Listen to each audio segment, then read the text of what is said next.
Okay, so again, there's so many ways to do. Now look, let's say I was to take my time and really learn these. I would make sure that I could do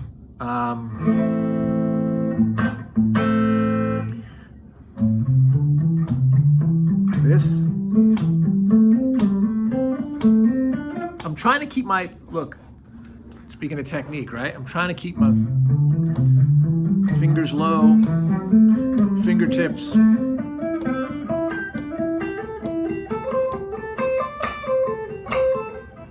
Light touch.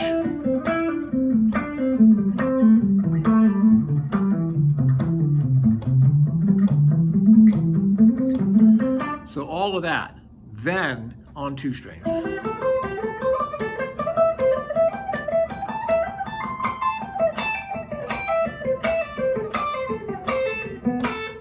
Then the next 2 strings. And so on until I get all the pairs. Then I might try a couple of diagonal things like this. I might go maybe like we just did the sextuplets. 1, 2.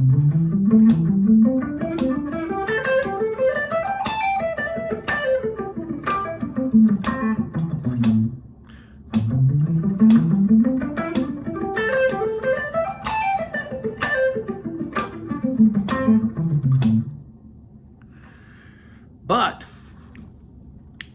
I want to always know what my notes are. I don't think of the notes as I'm playing them. I don't get that impression like as I'm going through, I'm hearing all the notes in my head. But I know that if I'm in, say, A minor, pentatonic, the notes are A, C, D, E, G. I should know that, okay? A, C, D, E, G. So there's an E there. There's an E way up here. A lot of guitars only have 22 frets, and that'd be a D up there. But let's say on our guitars, because we're extra cool, we have the same, we paid for 2 more frets. But anyway, I should be able to get from this E to this E in the key of A minor, or an A minor pentatonic. So I might say, let me find, instead of being so clinical, let me find like a malleable path through the woods of the neck. So I might say, okay, A, C, D, E, G. I'll put an E here, and then I'll do.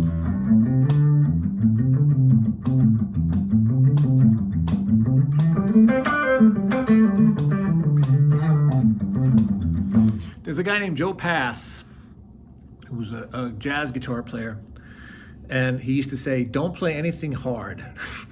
But what he really meant was, make sure that you have something that you can fall back on that's not going to stress you out. You'll be able to play it. So I'm making these connections super easy and using super easy fingering, just as a kind of a for sure go-to line that I can use for the pentatonic scale. So I might think of, well, here's 1. This would be 5. And then below that would be 4 with the open strings. So maybe I would just go like, well, here's like a piece of 5. Now, I'll use these fingers. If I want to play the entire number 5, I need to play it like this. But if my intention is only to play these 2 strings, I might use those fingers. I can use the open A string.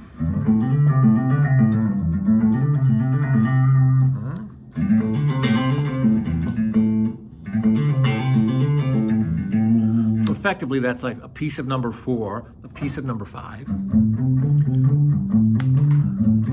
Now I abandon 5 and I go with number 1, and it's still 1, 3. So I got O, 1, 3, 1, 3, slide, 1, 3, 1, 3. I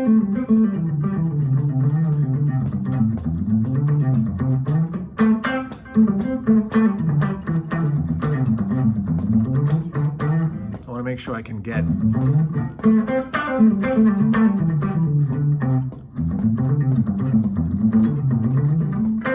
Okay, I got it for sure. 5 into 1. Now here I am in number 1.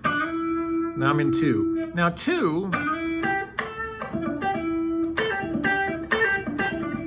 I really like it when I end up on the G and B strings, because the offset that you then get, like here I have 1 3 1 3 1 3 1 3 1 3, which seems easy, but it's really not, because now you have a 4-note grouping that you're using only 2 fingers to play. So if I had to go, I'm like rolling back.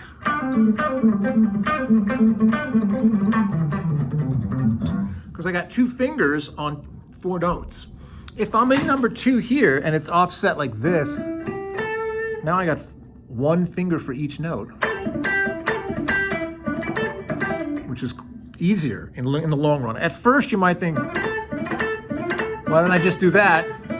But you're really shifting and you're doubling up the duty between each finger. So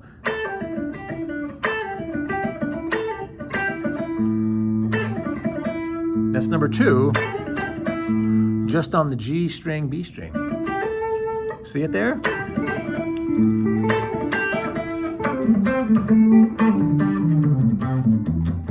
That's it. So now I have 5, 1, 2. 5, 1, 2. Now from here I might go from this A up to number 3 by going a step and a half. So now I made it to the E on the 12th fret, which is the same as and.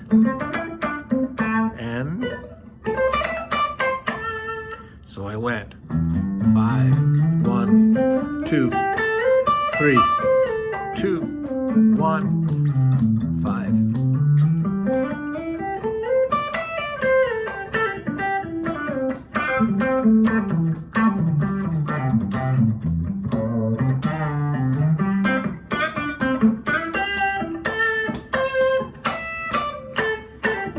Okay.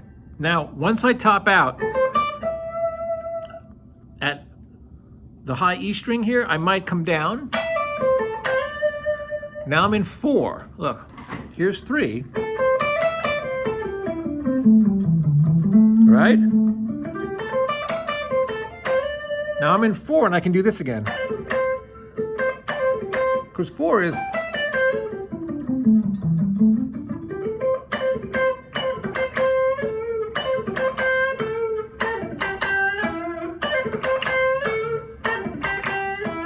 so number 2 and number 4 and the same fingering there. And then maybe I would go 4, 5 that way. Now I'm in 5 where I started way down here, right? There's 1.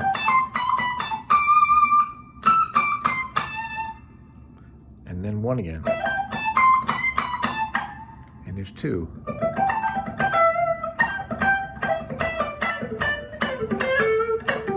Okay, so super slow, I want this.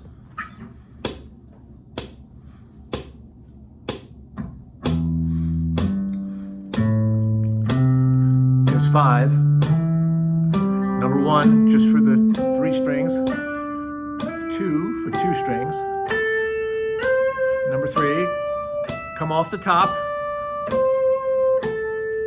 And then slide to 4. Then slide 5, octave, 1, and 2 again. So I kind of extended it up and I went like on the diagonal. I almost try to sometimes avoid getting to the high E string too soon. What do I mean by that? Like,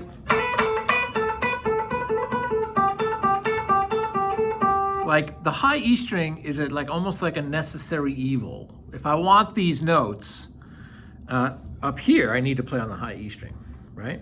But I don't have to hit the high E string if I have the B string notes available on the B string. So I might, personally, I prefer the sound of I think the high E can be a little plinky down here. I'd rather get this note here or here. It has a woo. Yeah.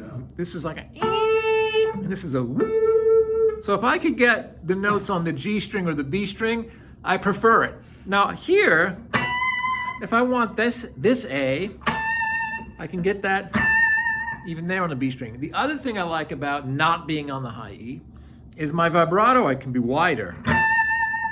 Because I'm not... At the edge of the fretboard, Yeah. Yeah, that always happens. Yeah. To me, yeah. I mean, not like you can't do it, but I always find that if I want more sustain and a better tone, I try to get on the B string if I can. Avoid the E string. Not for chords, but for, you know, single note stuff. If I'm doing stuff like this, it's fine because the G string is bolstering the E string. But I would say, like, instead of doing that note, I prefer the B string there, or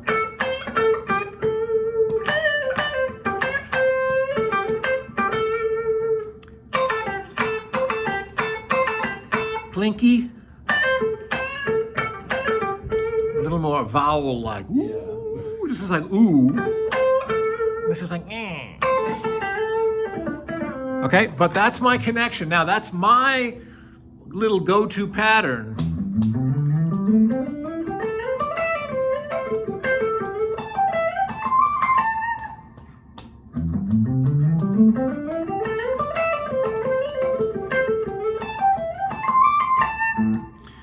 I know how to get through it. I don't ever play it that way.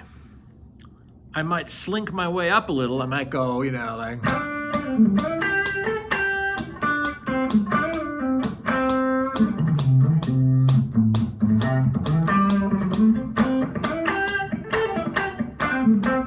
Like I won't roll out the whole thing. I'll kind of milk it until I get to the top. So that's a good way. That's one of a million ways to connect.